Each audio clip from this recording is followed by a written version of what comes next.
The world of football boots is a competitive place to break into, and that's why we typically only see a few brands dominating the entire market. But once in a while, a smaller company is able to cut through the noise and gain popularity. And that is what's happening with Adler. Adler is a Japanese manufacturer that's actually been around for a little over 50 years. But only recently were they able to revamp their product line. They've got just 4 different models to choose from, and here I have their flagship speed boot, the Horenso. It's the thinnest kangaroo leather football boot that they sell. And I recently had several people comment and message me saying that I had to try out a pair of Adler boots. So I decided I would give them a go. They cost $150 plus another $20 to ship from Japan, and I felt that $170 was a pretty fair deal for what they were offering. But now that they've come in and I've got a chance to try them on, the question is, do they live up to the hype and how do they stand up against the competition? And that's exactly what I'm going to be covering in this video. And if you're interested in learning more about Adler and checking out some of their other models, I'll leave a link below in the description where you can find out more. I'm not affiliated with the company at all, but they do seem to be doing really cool things. So let's kick things off with the design of these boots. So what you'll notice straight out of the box is that this is going to be a full kangaroo leather upper football boot with a traditional lacing system. And the first thing I noticed straight away was just the quality of the leather. Now, I've had the chance to try on some amazing boots from different brands like Mizuno, Adidas, New Balance in recent months, but I have to say none of the leather boots that I've tried on can quite compare to this. The softness is just absolutely next level. And all of the stitching throughout the midfoot and the toe box just seems so well executed. And also just aesthetically, the boots seem really clean. There's no over-the-top logo or anything like that. There's just a really small label here on the side of the foot, but other than that, you just have a clean display of the kangaroo leather and just some really modest stitching. And the other crazy thing about this upper is that it's not only soft, but it's also surprisingly thin. I'm talking like less than a millimeter thin. And when we get into the playability later, it's that razor thin upper that's going to give you a close touch on the ball. As I mentioned, it's going to have a traditional lacing system running on top of the midfoot that's going to allow for a lot of adjustability. And as is typical with this U-throat design, you also get a lot of lockdown as well. They didn't cheap out when it comes to the tongue. It's also going to be made of kangaroo leather, going to have a really similar touch and feel to the rest of the upper. Now the insole that the Horenso ships with is going to be really simple and removable, but Adler also sends you an additional insole that's a little bit thicker and has some more padding around the midfoot, if that's something that you would be interested in. Since I like insoles that are a little more flat, I went with the ones that came in the boots. Then additionally, with your order of Adlers, you're going to get this really nice note, which unfortunately I can't read because it's in Japanese, but nevertheless, very cool. And then you're also going to get a nice drawstring bag as well. So they give you a decent amount of swag, which is pretty nice, I guess. Now moving on to the outsole, you're going to have a pretty simple design with some key elements to take note of. And the first is going to be that this outsole is actually stitched all the way around, which is an element that I really like because the reason that Adler did this, as they state on their website, is actually to help reduce sole separation. So I'm going to be keeping a really close eye on these boots as I wear them for the next few months to see if that's actually going to be the case and if that stitching on the outsole does help reduce sole separation. As far as the stud pattern, you're going to have 4 conical studs in the heel, followed by 8 conical studs in the forefoot. And due to those rounded studs, they're going to be great for both use on firm ground and artificial grass. Then regarding the sole plate itself, it's actually much more flexible than you may be used to. So as far as how that translates to performance on the field, basically all it means is that the sole plate is going to bend with your foot as you walk and as you run, compared to a rigid sole plate, which is going to hold its shape. Now some players may prefer a more rigid sole plate like you have on the Neo 4 Beta from Mizuno here, which is almost impossible to bend at the midfoot. Basically because having a more rigid sole plate is going to give you a little bit more snap when you're running. However, it really just comes down to personal preference. A more flexible sole plate such as this that's on the Adler is going to feel a little bit more laid back. It actually kind of reminds me of the bend that you would get on the Nike Premier 3, which also has a relatively flexible outsole.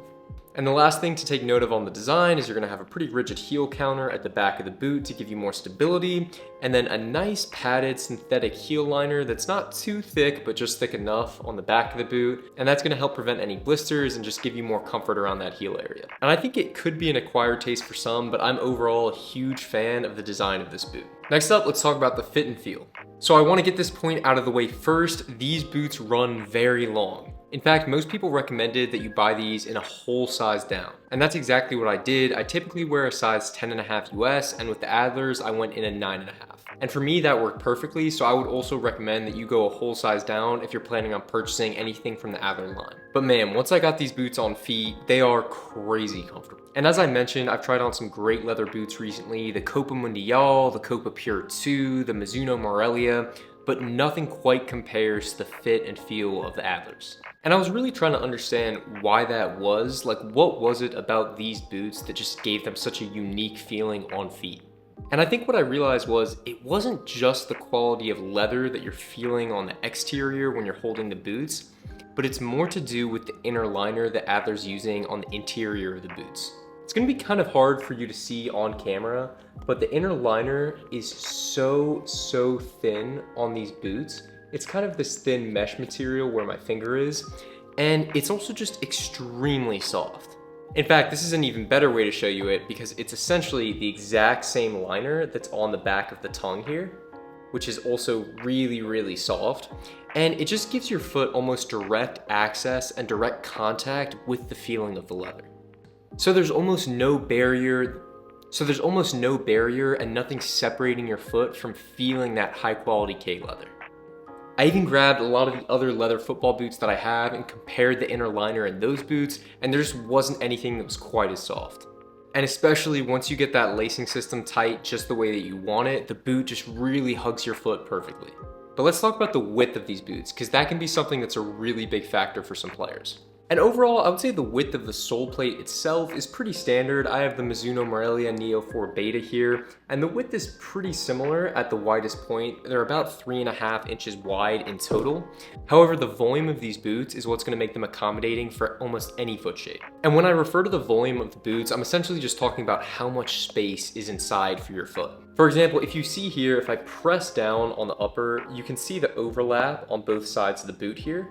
That basically represents all the space that your foot is going to be able to find once it reaches the end of the boot. So for me, I have slightly wider feet, especially towards the toe box area, and I had absolutely no issue with these. And even though I wore them in just one session today, I could already tell that the leather was starting to adjust to the shape of my foot. So if you are a wide-footed player, I definitely think that these would work for you. And then if your feet tend to be on the narrower side, first of all, make sure you go a whole size down, as I mentioned earlier, but then also you can get so much adjustability from that lacing system. If you want to make it a little bit tighter towards the toe box or the midfoot or around the ankle, you have that option. And I just can't reiterate how impressed I was when I first tried these on. The only other brand that's been as comfortable when I try them on for the very first time has been Mizuno. I didn't have to worry about pressure points throughout any part of my foot, and they just felt so natural. So how did the comfort of the Horensos actually translate to playing? Well, the playability of these boots is what I was most excited to touch on. Because usually when I pick out a pair of boots to review and I'm testing them on the pitch, it's pretty much what I'm thinking about the whole time. I'm just thinking about how they fit and feel. I'm thinking about the little intricacies of the design and things like that. Basically, I have the testing process just in my mind throughout the entire time.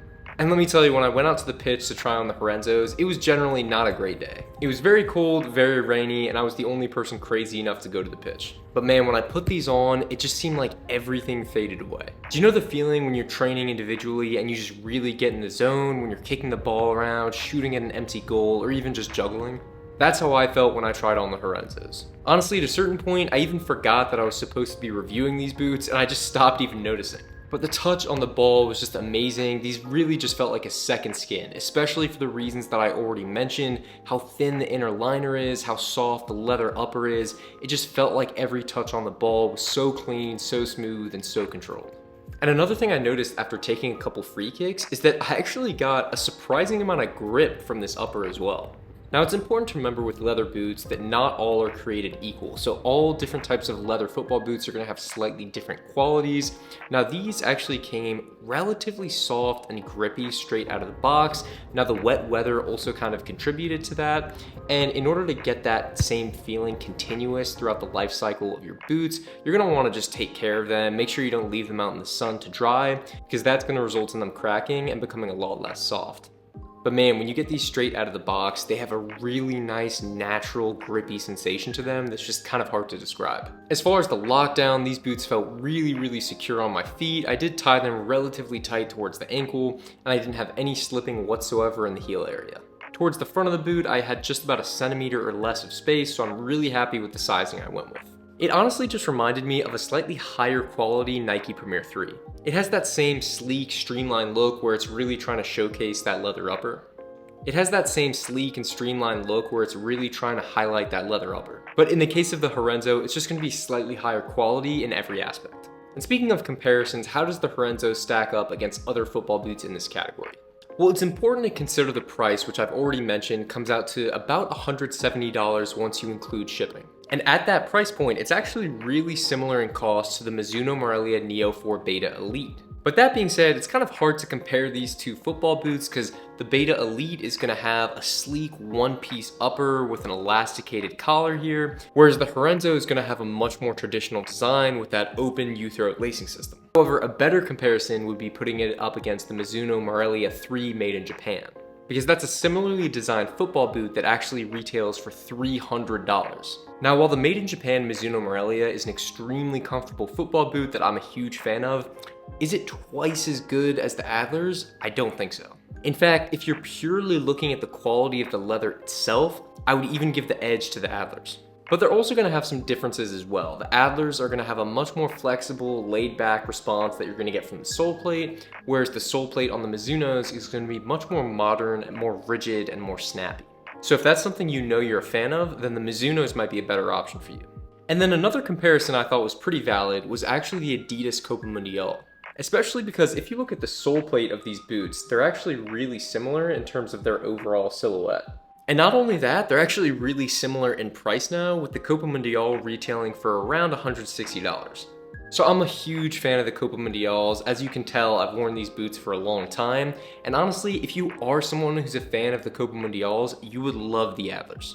The Adlers are definitely going to bring a slightly more modern touch compared to the Copas, but the Copa Mundials have absolutely amazing durability, which is something I can't quite attest to yet with the Adlers. But as far as the durability goes, that's definitely something I'll be updating you with as I continue to wear these boots. And then if you're someone who's a big fan of boots like the Nike Premier 3, the Copa Gloro, or the New Balance 442 V2 Pro, the Adler Horenso would be a great upgrade in quality from those boots.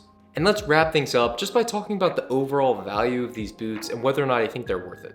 Well, I've tried on a lot of boots recently that are between $250 and $300. And I can comfortably tell you that the Adler Horenso can go toe-to-toe with any of them. So if you're a fan of leather football boots or you're just looking to try something new, I really can't recommend the Adlers enough. So that is going to do it for this video. Let me know if you've gotten to try the Adler Horenso or anything else from the Adler line. And what has your experience been with the boots? Thank you so much for watching, and I will see you in the next video.